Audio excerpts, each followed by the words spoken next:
million to help departmental governments operate more strategically and work toward decentralization and autonomy from the central government. This is what members of the Movement Toward Socialism Party have explained to me, and this is what members of right-wing political parties have also said, and it's also backed up by declassified documents, government documents. You quote Jose Carvalho, a press spokesperson for the main right-wing opposition political party, Democratic and Social Power, saying USAID helps with the process of decentralization. Talk more about that. Right. In the four main right-wing-led departments in Bolivia, which geographically looks kind of like a half moon on the eastern part of the country, they're very rich in natural resources, gas, wealth. A lot of the land that's set to be redistributed by Morales is based in Santa Cruz. And these leaders in these departments are working to decentralize the power of the government and work to redirect the funding, the profits from partially nationalized gas reserve to their departments. The changes in the new constitution have also been protested by this right wing, and the various demands for autonomy are pushing for against the changes that the government is advocating. And the main banner that these right wing groups are holding up is this demand for autonomy, which USAID has explicitly supported.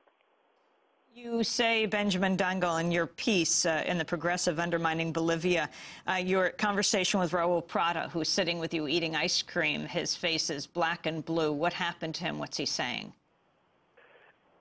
Well, he had been beaten up in Sucre while the Constitutional Assembly was meeting there, and Sucre was the place was a site of a lot of violence in November of last year, where right-wing groups were attacking MAS assembly members like Raul Prada. And he explained to me that he believed that the USAID has also been organizing with right-wing governors, working to build the infrastructure of these governor positions and basically empower them in this very polarized political setting in Bolivia, and in some cases capacitate assembly members for their work in the assembly.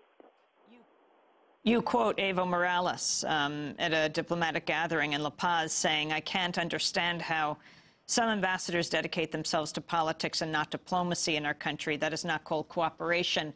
That is called conspiracy," says the Bolivian president. So what is Evo Morales doing about this? Well, he's come out in the press regularly and denounced these acts, and it's been kind of a back and forth between the U.S. ambassador and Morales. In October, they did pass a law to prevent the funding and ideological-based funding and political funding of groups like USAID. However, there are other groups, such as the National Endowment for Democracy, which was very active in the coup against Chavez in 2002, and that continues to operate in the country. The NED has been organizing panels to work to advocate for the privatization of natural resources and argue against the state control of gas, which has been a major demand of social movements in recent years. So the NED combined with USAID is contributing to the polarization and the conflicts in the country right now. Benjamin Dango, I want to thank you for being with us, editor of Latin American News website, UpsideDownWorld.org. His book is The Price of Fire, has a piece in Progressive magazine called Undermining Bolivia. We will link to it. This is Democracy Now!, democracynow.org, The War and Peace Report. Stay with us. When we come back, we go to Ecuador.